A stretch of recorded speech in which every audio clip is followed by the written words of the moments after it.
What's happening, YouTube? Back in the day gamer here. Thanks for tuning into my channel, and today I'm coming at you with a fun one. I've had a request for this a couple times throughout the years, and this one just hit right because it was time to do it. So one of the viewers, RHINOX or RHINOX possibly, sorry I should have asked, he requested to see my top 10 most expensive NES games. And honestly, I had no idea. So it was fun going through the list and figuring these out, and I'm going to share them with you. I've got a lot to say about these 10 games here, so it's going to make me thirsty. So as customary, we're going to crack open a beverage. I have here, I saved the last pumpkin beer of the season for today's episode, and this is by a local brewery it's in over the border in Toledo, Ohio. They're called Inside the Five. It's owned by a couple of ex-NFL players. They've got some good beers, but this one, they've got really, really great can art. This one rocks. The name is great too. The Mashing Pumpkins. Huh? Yeah? Get it? Alright. I love me a pumpkin beer when it's done right, and I hope this one is. Let's find out. Cheers!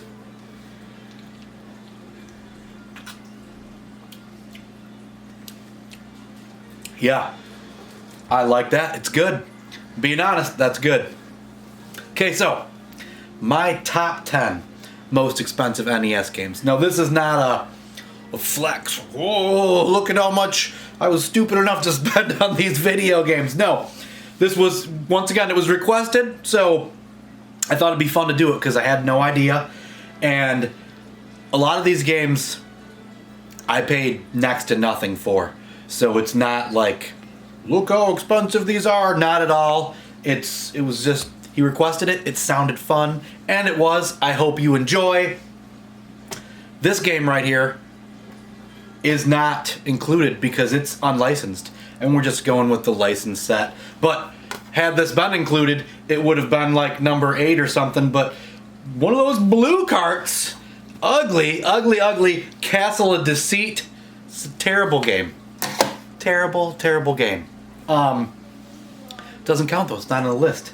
Number 10, and I'm not gonna put the prices up here because, like I said, I'm not trying to flex my collection. It's just thought this was fun. So if you really care about the prices, which you shouldn't, who cares, right? None of these games should be paid what they're asking for right now. But my top 10 most expensive game is my 600th NES game. If you've been watching the show here, I got this through VGM a couple months ago, and it was, you know, I work out a deal with them because there's only so many games they can give me because I'm over 600. This happened to be the 600th, and it counted for several boxes, so don't be expecting this in your box. But it's Dragon Warrior 4. You know, I'm not going to show any gameplay for it. It's good. I've played through 1 last year. I'm on 2 now. I've played 3 and 4 very briefly, just for game footage, for videos, and that one, it's probably the best out of the 10 minutes I played.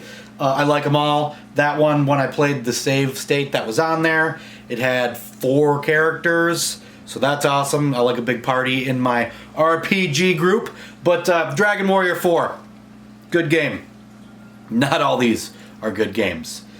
This one here, number 9, is a good game. It's a very unique RPG. I'm glad that it's on this list. It deserves to be. It's pretty rare, and it has the most bizarre cover art of all the Nintendo games I know. Definitely in my collection, and that is Ghost Lion. Check it out. We got an 80s jazzercise girl there with a white tiger. What else is going on? She's even got a sword. Yeah, this game's a lot of fun. I like it a lot. I played through it a few years back. Your character is female, which is not usual for Nintendo RPGs from back in the day. It's got a real unique fighting mechanic. I like this game a lot. It was great. It was a lot of fun. It wasn't very cryptic. A lot of old RPGs are hard to get through because they're so cryptic. This one wasn't. It was rather straightforward, just a little cryptic, and I liked it a lot. I remember picking this one up at MGC many years back. Was it Too Many Games? No, I think I was at MGC. I paid a good price for this one because it was one I really wanted. But on the back here, we got a rental sticker, used $6.99. That would have been nice. I can tell you I did pay more than that for that one. Number 8 on the list. This is a game I paid a medium price for. It has since doubled what I paid for it. That's cool. Doesn't matter because I'm never going to sell any of these games, so the worth doesn't really, the monetary value doesn't mean anything to me, because unless it's $1 million, I'm not selling it. So, alright, I guess if one of them was $100 grand, I'd sell it. But the next game on the list, though, number 8, is another unique cover art. Not as good as Ghostline, but Cool World. So I can recall picking this one up at a local spot that has since closed down.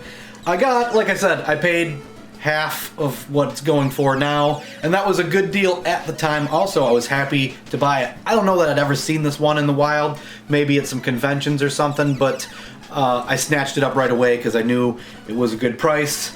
It's not a great game. It's got okay graphics, controls, gameplay, sound, they're all okay, but it has like some cryptic, broken-ass mechanics. It's not a fun game to play. I've never seen the movie, but I feel like it is a good concept, poorly executed. Seeing as how I didn't see the movie and have only played the game, we'll leave it at that. I wish it were better. Number 7, is that what 10, 9 is? Number 7. This is one I picked up at Too Many Games. It's probably been 5 years. I paid a hefty price for it. I only said that a few times. I'm not going to say that many more. I did pay a hefty price for it. Less than what it was worth. I was happy to get it. Another game that I never see because Casino Kid 2. This is a casino game on the Nintendo. It could definitely be worse. It's not great. I assume this commands a hefty price because everybody got Casino Kid 1 and it was terrible. So why the hell did they get 2? Came out at the end of the life cycle.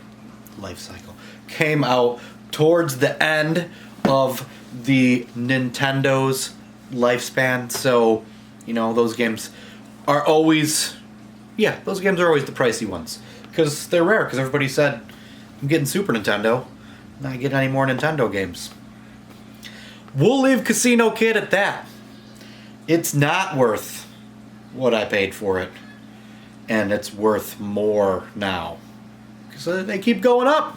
Hopefully that trend continues. Doesn't matter, not selling them. Next game on the list, this would be number 6. This is a good game. Now, many more of these that are left. Late 90s, early 2000s. I've always been about Nintendo. The NES. It's always been my jam. So I would always go to the used record stores around town and be shopping for Nintendo games. At this time, the majority of them were $1.99 to $4.99. I feel like I paid like $9.99 or $19.99 for this one. I just remember really wanting it. I thought it was worth a lot, and that was probably $20 was the most a Nintendo game was going for back in those days. But this one's worth it. Worth $20. It's not worth what they're asking for it now, but it is a good game as opposed to most of them on this list. That is none other than Zen Intergalactic Ninja. With a name like Zen Intergalactic Ninja, you kind of have high expectations, huh? It's a Konami title, also bumping up the expectations. Like I said, this is a good game. The music is great. The graphics are great. I really like the color palette. Controls, gameplay, great. Some of the boards are super fast-paced, like the rail car one or the minecart. This is one of those games where, like Mega Man, when you start, you get to select the board you play. I don't really care for that. I like to be told what board to play, but this is a good one. You know, some people like the stage select, you know, whatever, not me. It's sort of a, I don't know if you want to call it a multi-genre game, because there's lots of different, well, there's not lots. I mean, there's 4 boards to choose from. I haven't got past those, so I don't know how many after that, but you know, you got your side scrollers, you got the minecart board, you got the acid rain jungle board where you're going up and down. That board's cool because you start with the boss. This game has a lot of good enemies in it. It's got, it's different. I believe it's based off a comic book, and if it's a comic book off an intergalactic ninja, you'd have to expect good things from the enemies. So, number 5. Number 5 should be right here. But it's a game that I had, and something happened to it. And it just disappeared. And it pisses me off every time I see it for sale, mostly only at conventions, or hear of it. It's Princess Tomato and the Salad Kingdom. It's a weird, crappy point-and-click adventure, but I always liked it, and I had it. I absolutely possessed the game. Something happened to it. Blows my mind. I've never lost a game, and it sucks that I lost that game that costs that much money. Because it being not that great, I'm not itching to shell out the dollars for that again. But nonetheless, it would be here. I guess you call that an honorable mention, but that would be number 5. Instead, my number 5 is a terrible game that I absolutely know I paid in between $1.99 to $4.99 for. I know it. I remember the day I was there. The Nintendo games were all down on the bottom because nobody cared about them anymore, and you know, they were $1.99, some $2.99, $3.99, $4.99. You never really saw one higher than that. This one was, I want to say it was $1.99, but with the price it commands now, it makes me want to say it was $4.99. That game is Swamp Thing. And before we talk about it anymore, it's got stickers from the local video game store I used to rent. That might actually be the first place I ever rented a game from. Video Connection on Jackman Road. That may be the first place I ever rented a game from, and the first game I ever remember renting was Contra. Never rented Swamp Thing though. So yeah, okay, Swamp Thing. The intro story is cool. The title screen is awesome, just straight awesome. And that's where the cool stops. Swamp Thing has just absolutely bass-ackwards gameplay. You walk super slow, like you're walking through sludge, like you're in a swamp, which maybe that's what they were going for. Which, in theory, hey, that sounds good. You're walking through a swamp, you gotta trudge, you walk slow, but that doesn't make for fun gameplay, and that's stupid. So you walk super slow, but you jump really fast. So you're basically just jumping all the time.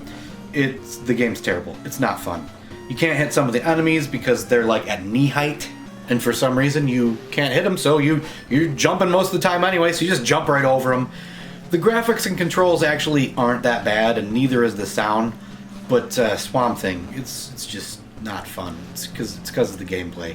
The slogging through the swamp is terrible, not fun. Whatever the case, Swamp Thing is a pretty pricey game, and I'm glad to have it in my collection, I guess, right? Next game, number 4. This is one of my absolute favorite Nintendo games. My wife got this for me for my 40th birthday, and since has more than doubled in price, which sucks, doesn't matter, because I would never sell it, aside from the fact that I never saw any of the games, aside from the fact that it's one of my favorites, and especially since my wife bought it for me for my 40th birthday present, which would be 6 years ago now. Oh, and before we go over it, I guess we have to say hi.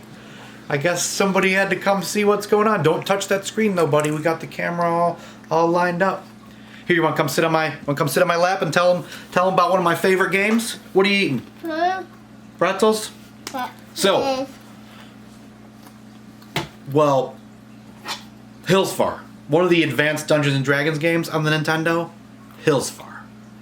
Now, I'm guessing most of you, 95% 95 to 99% of you have never even heard of this game. Hillsfar.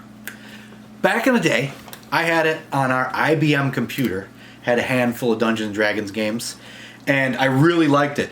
That version is much better than this one, but it's a ton of fun. It's... Whoa! Whoa! Go get a drink. Go get a drink. No, I can't come with you. I'm talking to my friends, buddy. I'm parched. You can't have any of this, but... It's kind of multi-genre. I don't know if you call it a collection of mini games, but it's not that because they're not really mini. You ride your horse. The first thing you got to do is ride your horse, which is not a great side-scrolling section. I've always liked it. I don't know. I like it. I don't guess I'm weird. I am weird. But when you get to the town, you have this. Oh, he's playing with my photo box, and yeah, that's only held together by Velcro. When you get to town, I believe the town's called Hillsfar, right? You find your guild, and then they give you missions. You go complete the missions. You go all around the town. There is a map, but nothing's labeled on the map, so that's not very helpful. You go to the Coliseum and fight. Don't jump off there. Hey, down. Down. You're ruining the video. There's a Coliseum where you fight. You don't really gain experience in this, but it's all kinds of cool things that I've never seen in any other game. There's some top-down exploration parts when you go into a building. You have to, when you get to a chest, you have to pick the lock. That's a super unique gameplay mechanic I've never seen. It's gonna get worse before it gets better. But lots of unique things in Hillsfar. I've never gotten to the end. I got rather far, and then I just stopped, and I don't know. Since I like it so much, I'm like afraid to beat it. Because if I beat it, I might never play it again. But no, I lied. I want to beat it. Yeah, I gotta beat it. Hillsfar. That's a game that deserves that deserves a high price because you never see it. Sorry about that. Epic dad fail. Minions and More had ended, so there was nothing on the TV for him to watch. So he wanted to come in here and destroy my stuff. But we put Mario Brothers movie back on, and so we're good to talk for another hour and a half. We've only got 3 games left, so we won't be talking that long. This next game, number 3, I don't know why it's on the list at all. Maybe you should have done some research on these, but I didn't, and I'm not going to. Because you don't care, right? It is what it is. You're not going to buy this game if you don't already have it. Because it's too expensive. And this game sucks. But for some reason, you hear that? The air fryer's done. Dinner's ready. We better keep going. But the game that's number 3 on this list, Wayne's World. Party time. Excellent. It's not a good game. For some reason, I like it. I don't know why, but I do. And when this was the game I played for the longest when doing game capture for the video, but yeah, it's terrible. It's ugly. I like it. I really like how their mullets ripple in the wind when they run. I think that's a good touch. The graphics in this game are just bad. I mean, there's no excuse for it. I've played worse, but these are not good. They're just bad.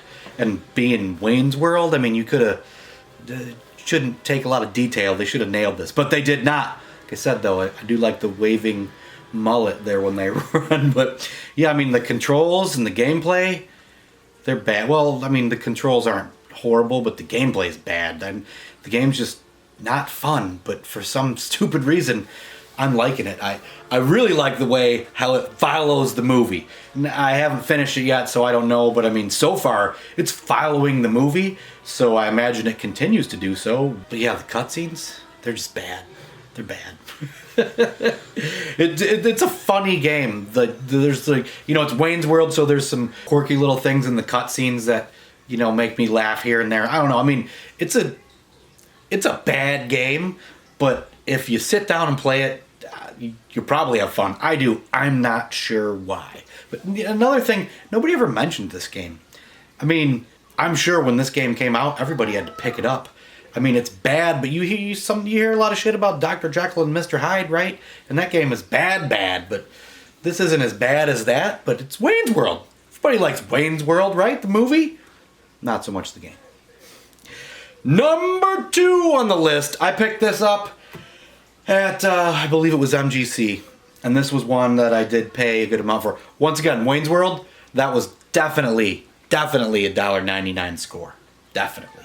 I used to have all those stickers on here. Not here. On the games. But the ones that weren't like old, like rental stickers from back in the day, I pretty much took those off. Because otherwise, just about every game up here would have an ugly sticker hanging off it. But I know that was a $1.99 pickup. Had I known that, would have bought it every time I saw it. Number 2 on the list. Number 2, second heavy hitter. This is a pretty big one. I don't care for it. It's a sequel. I don't care for the first game. I bought it because I was grabbing games at conventions. I know I bundled it and I got a decent deal. Once again, definitely not worth what I paid for it, but I don't care for it. You guys probably do if you played it. DuckTales 2. I know DuckTales is a hugely popular game. I don't like the pogo mechanic. I think it's stupid. I think it sucks. And everybody says it's so easy, it's so easy. Every time I sit down and play it, which isn't that often, once or twice a year, because I was like, I'm going to whack it off the list. Kill it on my backlog. It's terrible. I don't know that I've ever beat one board on DuckTales. It's another game where you can pick the one you choose from. Pick the one you choose from. Pick the one you start on. But I don't know. I don't like DuckTales. And I don't like DuckTales. Drum roll, please. The number 1 top most expensive game in back in the day gamers Nintendo collection is absolutely a heavy hitter. This was the game that I wanted the most. And it is the game I paid the most for, but I got an incredible deal. I paid less than half of what it's worth. That's still a lot, but I don't regret it because this was a game that I had to have. I have to have all of them. But this one I really had to have, and I do. And man, this sucker is mint. I know it's as expensive as it is because it came out way late in the lifespan of the Nintendo. So everyone had moved on to Super Nintendo. This did not get ported to Super Nintendo. So you probably have never played it. You probably have heard of it. I love this game. It is the most fun to play out of the entire list. But my second favorite, because my favorite is Hillsfar. This is more fun to play than Hillsfar. And the number 1 game on my list is none other than Panic Restaurant. So I really like this game. It's fun. It controls really well. The graphics are good. It's clever. You know, Panic Restaurant. You're a chef. I believe your restaurant's been taken over by the guy. So you're going through trying to win your restaurant back, if I'm not mistaken. Lots of clever things. You use your weapon most of the time is a frying pan. Sometimes it's a pogo fork, which I don't like. You know I don't like the pogo mechanics. I don't like it in DuckTales. I don't like it in Panic Restaurant. The backgrounds a lot of times have to do with the restaurant, so do the obstacles. A lot of the enemies are food or food-related things. I really like everything about this game. It's too bad that it's so expensive because it's really fun to play. And if it were more accessible to everyone, everyone would talk about it more because they'd have played it and known how fun it is. But take my word for it, Panic Restaurant on the Nintendo Entertainment System is banging. It's not the most fun game on the system. It's the most fun game on this list. It's a really fun game. And if it were a fraction of the price that it is, it'd be worth it. I can't justify paying any of the amounts that these games are going for, but most of them, half of them for sure, I got at pennies on the dollar. Panic Restaurant, like I said, that's number 1. That's the heavy hitter. It was the game that I wanted the most. in the collecting of this. And now I have it. So I believe I'm on 604 Nintendo games now. So I only have about 70 and some change left. Then I can die. Well, there you go. I would be happy, super happy, to see some response videos to this. I want to see some people doing this as well. I know it's been done to death. I didn't invent it by any means.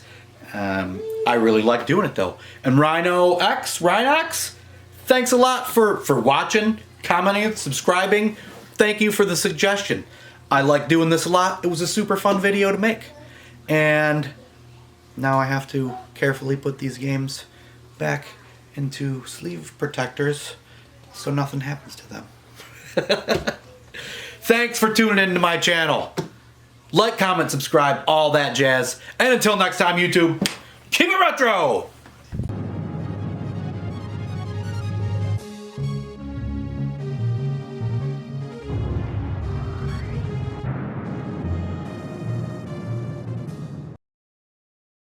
Thumbnail! I mentioned, I really like this beer, right? Mashing pumpkins. Get it? Like smashing pumpkins, but you know you'd have to mash the pumpkins to make the beer? It's clever wordplay.